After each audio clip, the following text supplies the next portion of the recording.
Ang championship ring ng Nuggets pinakita na sa mga fans noong nakarang araw pero hindi positive ang naging response nila. Sa isang komento, tinawag pang parang Beyblade yung championship ring ng Nuggets. Yung isa naman parang $200 lang sa pawn shop.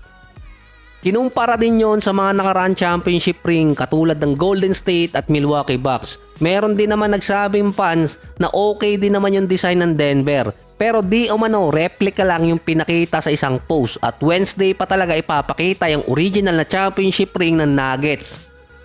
Nagkakahalaga ang isa noon na $50,000 hanggang $150,000.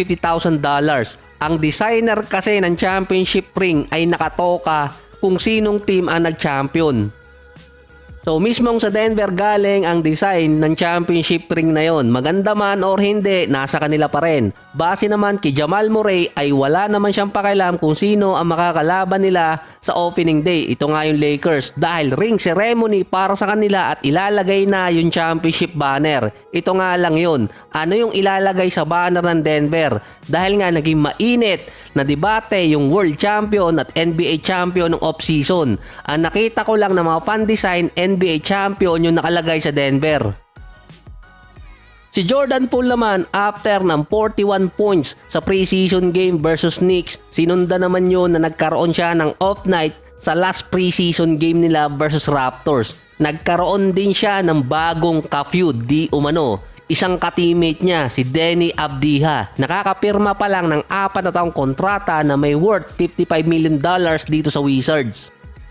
Di umano frustrated itong si Avdija sa isang play na makikita mong humihingi siya ng bola mula dito kay Jordan Poole kasi wide open siya. Pero kung makikita mo talaga ang play na yon, nandun si Donte DiVincenzo, isang perimeter defender at nasa passing lane siya. So malaki din ang chance na masundot yun nitong si DiVincenzo kung ipinasa ni Jordan Poole.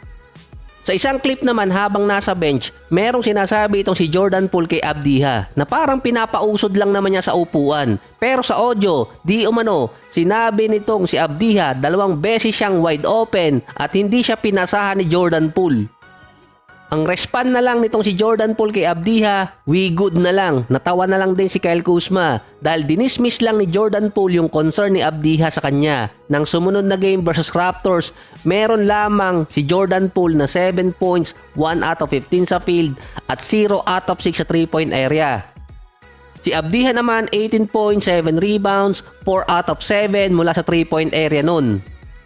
So pwedeng good or bad para sa side ng Wizards pero communication kasi yun kung paano tatanggapin ng isang player yung sinabi din ni Jordan Poole at kung paano din maglaro talaga si Jordan Poole kasi may history si Poole na nang trash talk dati kay Draymond kaya nasapak sa Golden State. Sa Wizards kasi mga batang players talaga yung nasa kanila. Prior pa nung pumirma si Avdija ng kontrata, may average siya noon na 8 points, 4 rebounds at 31% sa 3-point area sa loob ng 3 season. Second unit pa siya noon mostly, kaya kailangan talaga niya magpakitang gilas para makasecure ang kontrata. At ngayon naman dahil nandun si Jordan Poole ay meron ng kahate sa opensa para dito sa Wizards kasi nandun din itong si Kyle Kuzma.